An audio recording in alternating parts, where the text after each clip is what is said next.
जोश है। और सबसे पहले वक्रतुंड महाकाय सूर्यकोटि समप्रभा निर्विघ्नं कुर्वेम देव सर्व कार्येषु सर्वदा। सभी कार्य को शुरू करने से पहले मैं गणेश जी का आशीर्वाद लेता हूँ, आप लोग भी जरूर ले लीजिए। मोटिवेशन है, धीरज रखें। धीरज माने धैर्य होता है बच्चों, है ना। धीरज रखें क्योंकि हर नया परिवर्तन आसान होने से पहले मुश्किल होता है। याद रखना बच्चों, जीवन में धीरज रखना बहुत जरूरी है। आप लोग एक लंबे रेस में जा रहे हैं, आप लोगों का सफर बहुत लंबा है, इसके लिए धैर्य रखना बहुत जरूरी है।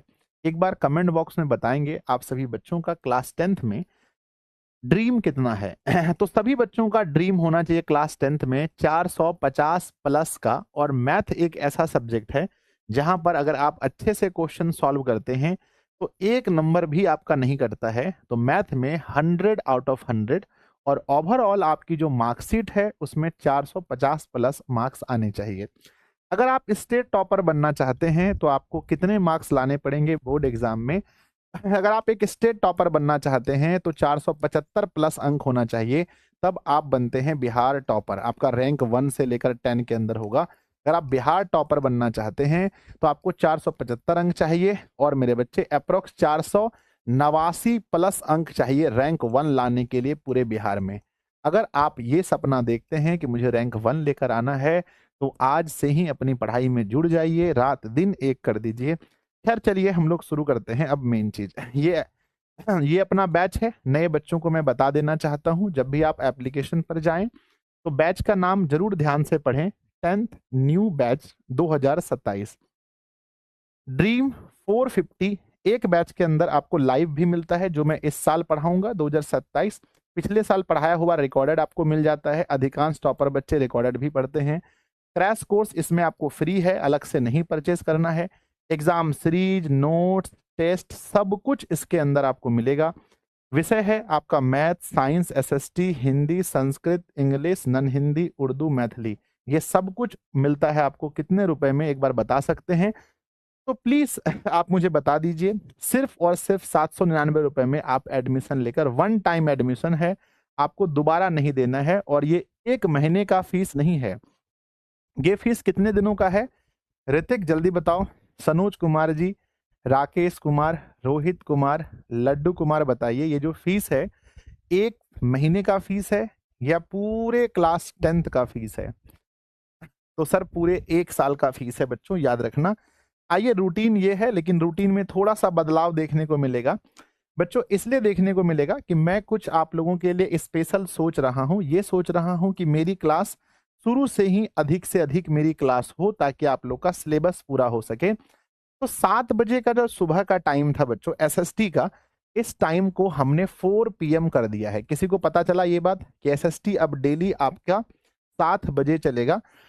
और यहां पर मेरे बच्चे हमने सुबह एक टाइम नया बनाया है, सुबह 7:30 बजे। अब नया टाइम टेबल आपको मिलेगा जहां डेली बच्चों क्या होगा बताओ।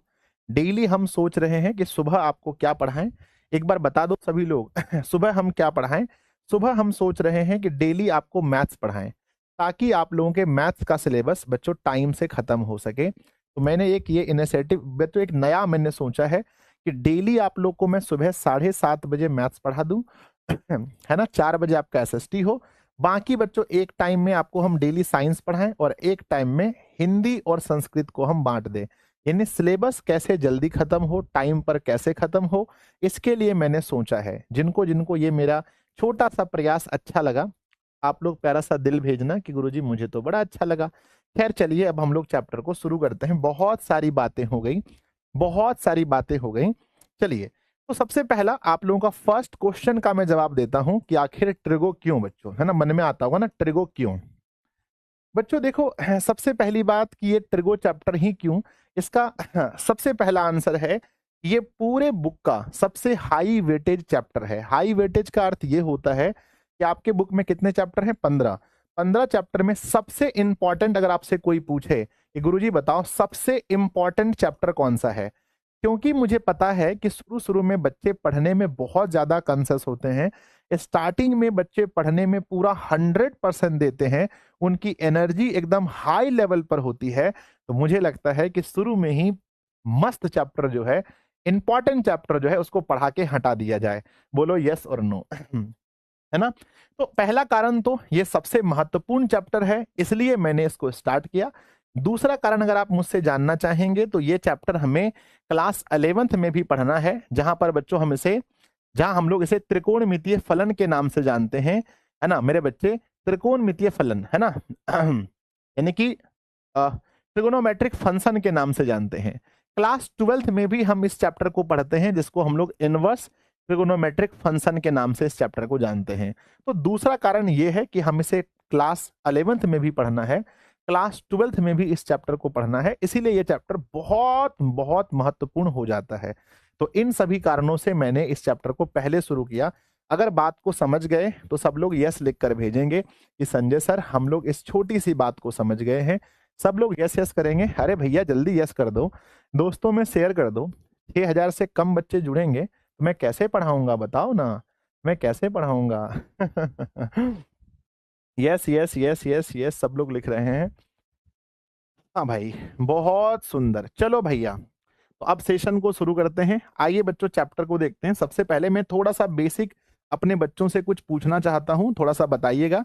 अगर आपसे कोई पूछे, ऐसे तो बहुत कम चीजें बच्चों, फादर ऑफ मैथमेटिक्स, गणित का जनक किसे कहा जाता है? अगर हम ओवरऑल बात करें, पूरी दुनिया की बात करें, हम नॉट इंडियन, मैं ये नहीं पूछ रहा हूं कि भारतीय गणित के जनक कौन है, मैं पूछ रहा हूं ओवरऑल कि गणित के जनक किसे कहा जाता है। तो बच्चों याद रखना गणित का जनक किसे कहते हैं।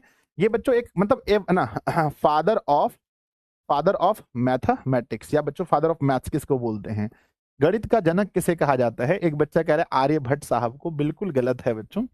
आर्यभट्ट साहब को भारतीय गणित का जनक कहते हैं। मैंने सिर्फ पूछा है कि फादर ऑफ मैथ्स बच्चों। तो याद रखना, है ना, आर्किमिडीज साहब को, है ना, आर्किमिडीज, है ना, आर्किमिडीज साहब को, आर्किमिडीज साहब को क्या कहा जाता है? तो आर्किमिडीज साहब को कहा जाता है मेरे बच्चे फादर ऑफ मैथ्स, है ना। अब अगर हम पूछें बच्चों, अगर आपसे मैं ये बोलूं कि भारतीय गणित का जनक, है ना, भारतीय गणित का जनक, है ना, भारतीय गणित का जनक किसे कहा जाता है? तो बच्चों कमेंट बॉक्स में लिखना कि भारतीय गणित का जनक किसे माना जाता है।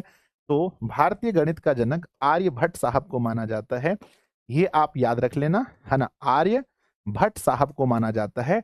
और बच्चों फादर ऑफ ट्रिगो, यानी कि बच्चों त्रिकोणमिति का जनक किसे कहते हैं? फादर ऑफ ट्रिगो, है ना, फादर ऑफ ट्रिगोनोमेट्री, यानी बच्चों त्रिकोणमिति का जनक किसे कहा जाता है? तो मेरे सभी बच्चे कहेंगे, जिनको जिनको पता है, हम देखते हैं कौन कौन सही उत्तर जानते हैं। त्रिकोणमिति का जनक किसे कहते हैं, कौन बता पाएगा? आर्यभट्ट बिल्कुल गलत है। न्यूटन बिल्कुल गलत है। जल्दी बताओ सबसे पहले, किसी का तो जवाब आ जाए। सर 12th क्लास की हिंदी, हाँ मैंने कल नहीं ली थी शायद। हाँ हिप्पार्कस बिल्कुल सही है। हिप्पार्कस साहब को मेरे बच्चे फादर ऑफ ट्रिगोनोमेट्री कहा जाता है। तो क्या लिखेंगे, है ना, हिप्पार्कस, है ना, हिप्पार्कस साहब को क्या कहा जाता है? फादर ऑफ ट्रिगोनोमेट्री कहा जाता है। तो ये बेसिक नॉलेज है, इससे हमारे एग्जाम से कोई लेना देना नहीं है, हमारे परीक्षा से इस नॉलेज का कोई लेना देना नहीं है। अगर आप लोगों ने नोट कर लिया है तो प्लीज एक बार यस लिख कर भेजना। चलो हम आगे बढ़े। सब लोग यस यस लिख करके भेजेंगे कि सर हमने नोट कर लिया। ये बेसिक नॉलेज है जो बच्चों के मन में कई बार ऐसे आते रहते, भाई बताओ मैथ के पिता कौन है, भारतीय गणित के जनक किसे कहा जाता है ना, त्रिकोणमिति का जनक किसे कहा जाता है, मन में ऐसा जीके टाइप का क्वेश्चन मन में आ जाता है। तो बच्चों प्लीज लिख दीजिए, और आप सभी लोग शेयर जरूर कीजिएगा। शेयर सभी बच्चों को शेयर करना है। हमने कहा है भैया हमारा लक्ष्य 6K प्लस बच्चे लाइव होने का है, जरूर अपने दोस्तों को बुलाना। मैंने एक मन में सोचा था भाई आज 6000 बच्चे जुड़ेंगे सेशन में, आ जाओ। तो अब हम आगे देखते हैं, थोड़ा सा त्रिकोणमिति की परिभाषा हम समझ लेते हैं, फिर आगे बढ़ेंगे। बच्चों अगर आपसे कोई पूछे कि भाई त्रिकोणमिति आप पढ़ रहे हो, त्रिकोणमिति की परिभाषा क्या है ना, त्रिकोणमिति की परिभाषा अगर कोई आपसे पूछे तो आप क्या बोलोगे, है ना। बेसिकली मैं आपको समझाता हूं बच्चों कि त्रिकोणमिति में हम पढ़ते क्या है ना। त्रिकोणमिति जब हम लोग स्टार्ट करेंगे, अभी तो आप लोग देखोगे मैं बहुत ज्यादा मैं बहुत इजी करके पढ़ाने की कोशिश करता हूँ। त्रिकोणमिति में क्या होता है, बेसिकली एक समकोण त्रिभुज के विषय में ज्यादातर चीजें हम लोग पढ़ते हैं। ये हमारे पास कौन सा त्रिभुज है बताओ, कमेंट बॉक्स में लिखिए। ये हमारे पास कौन सा त्रिभुज है? तो ये दिस इज ए, ये बी होता है, और ये सी। जिस त्रिभुज का कोई एक कोण 90 डिग्री का हो इसे हम समकोण त्रिभुज कहते हैं। तो बच्चों थर्ड बॉक्स में लिखना ये कौन सा त्रिभुज है, ये कौन सा त्रिभुज है, कौन सा त्रिभुज है, कौन सा त्रिभुज है सर? राइट एंगल, हाँ राइट एंगल ट्रायंगल है, बिल्कुल, बहुत बढ़िया, समकोण त्रिभुज है। तो हम बेसिकली त्रिभुज के बारे में पढ़ते हैं, और यहाँ पर जो इसके एंगल हैं, ये एंगल मान लो, ये एंगल मान लो, ये एंगल मान लो, तो समकोण त्रिभुज के बारे में तो पढ़ते हैं, लेकिन यहाँ समकोण नहीं लिखना, बस त्रिभुज लिखना है। तो त्रिकोणमिति क्या है? गणित की वह शाखा है त्रिकोणमिति गणित की वह शाखा है जहां प्यारे बच्चों हम क्या करते हैं, त्रिभुज के भुजा, है ना, त्रिभुज की भुजा, है ना, ध्यान देना बच्चों, त्रिभुज की भुजाओं, बताओ कितनी भुजाएं, त्रिभुज की कितनी भुजाएं हैं, कमेंट बॉक्स में लिखना कितनी भुजाएं हैं। सर कमाल कर दिया आपने सर, 3 भुजा तो सबको पता है। तो लिखना है त्रिकोणमिति गणित की वह शाखा है जिसमें त्रिभुज की भुजाओं और बच्चों और कोण, जो इनके कोण हैं, कोण, है ना, से संबंधित, है ना, त्रिभुज की क्या लिखते हैं बच्चों, त्रिकोणमिति गणित की वह शाखा है जिसमें त्रिभुज की भुजाओं और कोण के बीच का, है ना, कोण के बीच के संबंध का अध्ययन किया जाता है। तो लिखेंगे सबसे पहले त्रिकोणमिति क्या है बच्चों, है ना, लिखेंगे त्रिकोणमिति, मेरे साथ सब लोग लिखिएगा फटाफट से, है ना, ये बेसिक चीज है, ये पता होना चाहिए। त्रिकोणमिति गणित की वह शाखा है, त्रिकोणमिति गणित की, त्रिकोणमिति गणित की वह शाखा है, गणित की वह शाखा है, त्रिकोणमिति गणित की वह शाखा है, शाखा है जिसमें, जिसमें त्रिभुज के, त्रिभुज के, त्रिभुज के भुजाओं, त्रिभुज की भुजाओं, त्रिभुज की भुजाओं, त्रिभुज की भुजाओं, त्रिकोणमिति गणित की वह शाखा है जिसमें त्रिभुज की भुजाओं और कोणों, कोणों के बीच के संबंधों का अध्ययन किया जाता है, संबंधों का अध्ययन किया जाता है, अध्ययन किया जाता है, अध्ययन किया जाता है। तो मेरे बच्चे आप देख सकते हैं उनकी भुजा और उनके कोण के बीच जो संबंध है उसी का अध्ययन किया जाता है। तो प्यारे बच्चों जिनको जिनको ये लग रहा है कि आप परिभाषा याद कर पाओगे, प्लीज एक बार दिल बनाकर भेजना। मुझे लगता है एकदम हल्का परिभाषा है, कोई भी नॉर्मल स्टूडेंट इसको याद कर सकता है। हमने क्या लिखा है, हमने लिखा है बच्चों त्रिकोणमिति गणित की वह शाखा है जिसमें त्रिभुज की भुजाओं और कोणों के बीच के संबंधों का अध्ययन किया जाता है। जो उनके त्रिभुज की भुजा है और उसके जो कोण हैं उनके बीच जो रिलेशन है उसी का अध्ययन किया जाता है बच्चों। बस इतने। यस गुरुजी यस, तो इसको नोट कर लीजिए। और अधिकतर हम लोग अगर हम त्रिकोणमिति में अगर हम देखें तो सामान्यतः किस त्रिभुज के बारे में पढ़ते हैं वो भी हम लिख देते हैं नोट दे करके। लिखिएगा मेरे साथ में, सामान्यतः त्रिकोणमिति में लिखिएगा मेरे बच्चे, सामान्यतः त्रिकोणमिति में लिखिएगा, सामान्यतः त्रिकोणमिति में समकोण त्रिभुज का अध्ययन होता है। समकोण त्रिभुज का क्या होता है, अध्ययन किया जाता है, अध्ययन किया जाता है। चलिए कोई भी अगर आपसे पूछे बच्चों किस त्रिभुज का अध्ययन होता है तो त्रिकोणमिति में अगर हम देखें तो बच्चों किस त्रिभुज का, कमेंट बॉक्स में लिख देना, समकोण त्रिभुज का अध्ययन होता है। चलिए अब हम समकोण त्रिभुज को लेकर आएंगे और उसके बारे में चीजों को सीखेंगे। आ जाए आ जाए भाई जल्दी बताओ। सर एग्जाम में आता है, ये भी नहीं आता, परीक्षा में ये भी नहीं आता है, लेकिन हाँ अब हर कुछ परीक्षा में आए ये जरूरी नहीं है ना, हर चीज परीक्षा में आए ये जरूरी नहीं है। कई बार हमें पढ़ना होता है ज्ञान के लिए। त्रिकोणमिति गणित की वह शाखा है जिसमें त्रिभुज की भुजाओं और कोणों के बीच के संबंधों का अध्ययन किया जाता है। सामान्यतः त्रिकोणमिति में हम समकोण त्रिभुज का अध्ययन करते हैं। कितने ऐसे बच्चे हैं जिनको समकोण त्रिभुज बनाना आता है, हाथ उठाओ। कितने ऐसे बच्चे हैं जिनको समकोण त्रिभुज बनाना आता है। समकोण त्रिभुज देखो ऐसे बनता है, एक तो बच्चों ऐसे बन गया, ये हमारा कौन सा त्रिभुज है बताओ, गुरुजी समकोण है। अच्छा और कैसे बनता है, और कैसे बनता है, समकोण त्रिभुज तो ऐसे भी बन सकता है, कोई जरूरी नहीं ऐसे इधर से भी घूम के बन सकता है। यस, और कैसे बन सकता है, समकोण त्रिभुज तो है ना, समकोण त्रिभुज तो ऐसे ही बन सकता है। समकोण त्रिभुज तो है ना मेरे बच्चे, ये जो मैंने बताया ऐसे बन सकता है। तो समकोण त्रिभुज एक ही तरह से बने ऐसा जरूरी नहीं है। यहां ध्यान दीजिए, यहां पर बच्चों मैं आपसे बस पूछूंगा कि 90 डिग्री कहां बना है, आपको बताना है। बताइए इस त्रिभुज में 90 डिग्री कहां बना है, इस त्रिभुज एबीसी में 90 डिग्री कहां बना है, प्लीज प्लीज प्लीज मुझे बताओ किस एंगल पर बना है। तो आप कहोगे सर एंगल बी पर। एंगल बी का जो मान है वो 90 डिग्री है। अगर मैं सेकेंड त्रिभुज की बात करूं, सेकेंड त्रिभुज की बात करूं पी क्यू आर, इसमें आप मुझे बताओ कि 90 डिग्री किस एंगल पर बना है, यहां किस एंगल पर बना है। तो आप कहोगे सर ध्यान दो, 90 डिग्री का मतलब होता है कि एकदम ये बच्चों ये रेखा सीधी होगी, तो यहां पर बना है। तो हम कहेंगे angle Q is equal to 90 degree. अगर मैं यहां बात करूं बच्चों तो दिस इज x और दिस इज y, है ना, या फिर इसे मान लेते हैं this is x, this is y और दिस इज z। अब बताओ कहां पर 90 डिग्री का कोण बना है, जल्दी जल्दी। तो मेरे बालक सभी कहेंगे गुरुजी एक बात बताऊं मैं आपको, ध्यान दो यहां पर दो, यहां पर देखो, यहां पर यानी एंगल x पर, एंगल x पर क्या बना है, 90 डिग्री का मान बना है। कल शायद मैंने एक, कल नहीं स्टार्टिंग के दिन जब मैंने सिलेबस डिस्कशन किया था उस दिन मैंने आप लोग को बताया था कि जो कोण 90 से छोटा हो उसे क्या बोलते हैं, 90 से छोटा कोण को, 90 डिग्री से छोटा कोण को क्या कहते हैं, 90 डिग्री से छोटा जो कोण हो उसे क्या कहते हैं। अगर किसी बालक को याद है तो जल्दी बताओ कि जो कोण 90 से छोटा हो, जो कोण 90 से छोटा हो उस कोण को क्या कहते हैं। सबसे पहला कौन बताएगा भैया, कौन बताएगा। अच्छा न्यून कोण कहते हैं। कमल कुमार जी, गुलशन जी, प्रिंस जी, सौरभ जी, अंकित जी एक्यूट एंगल कहते हैं गुरुजी, बहुत सुंदर।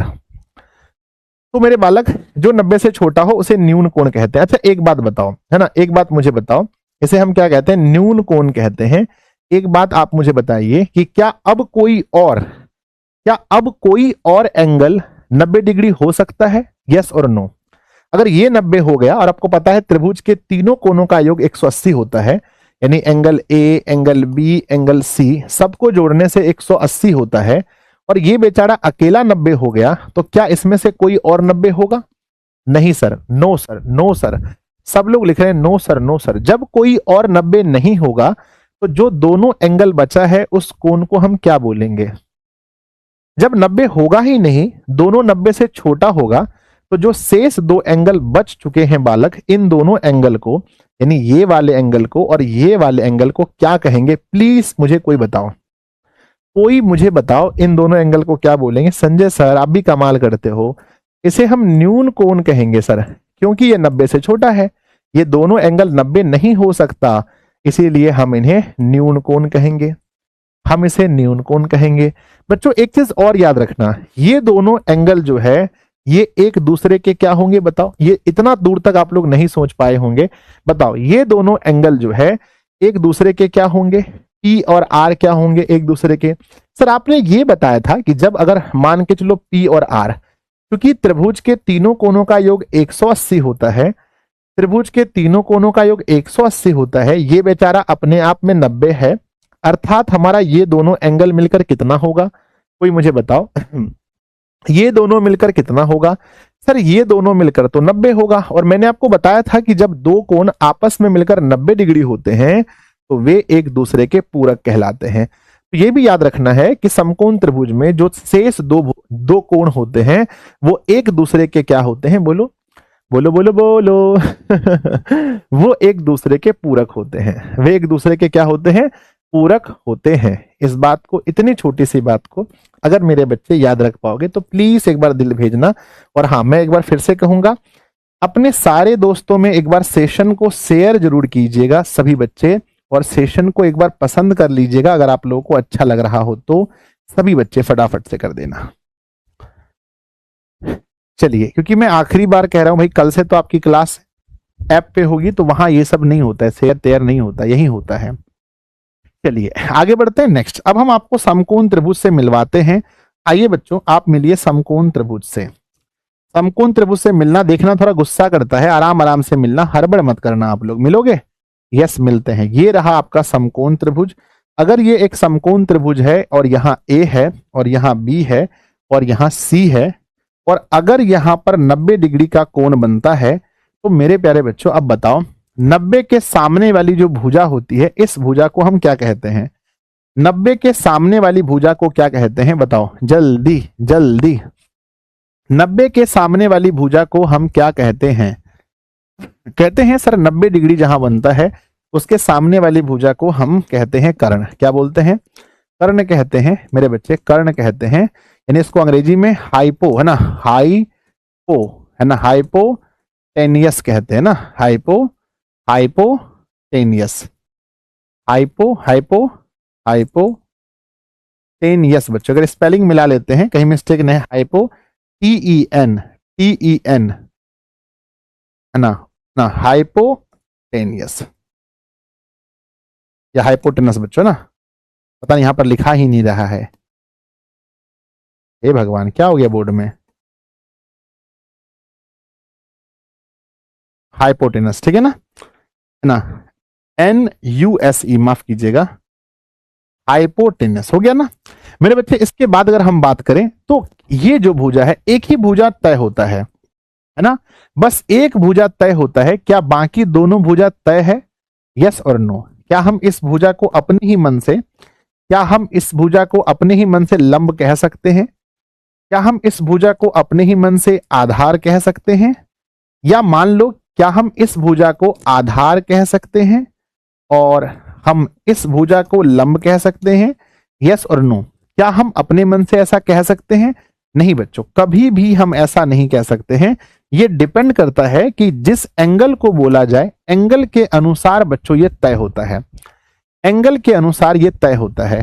तो दो तरह का होता है। तो क्या आप जानना चाहेंगे कैसे होता है? हाँ लिख करके भेजो कि हाँ सर मैं जानना चाहता हूं, या यस लिख कर भेजो कि सर मैं जानना चाहता हूं कि कब कौन सी भुजा है ना, कब कौन सी भुजा लंब होगी और कौन सी भुजा आधार होगी। अभी ये फिक्स है, याद रखना हमेशा कि ये हमेशा फिक्स होता है, इसमें कोई परिवर्तन नहीं हो सकता है। बाकी दोनों भुजा में परिवर्तन होता है। तो चलिए हम देखते हैं बाकी दोनों भुजा में परिवर्तन कैसे होता है। परिवर्तन को समझने के लिए हमें फिर से एक बार समकोण त्रिभुज के पास जाना पड़ेगा, और यहां पर हमें A और यहां पर हमें B और यहां पर हमें C, ये हमें 90 डिग्री लेना पड़ेगा। अब मान के चलिए कि यहां पर हमने एक एंगल लिया है थीटा। अब इसके अकॉर्डिंग चलेंगे। जब हमने 90 डिग्री लिया तभी हमने कह दिया कि भाई ये तो हमारा कर्ण है, ये तो हमारा कर्ण है, यानी हम इसको अंग्रेजी में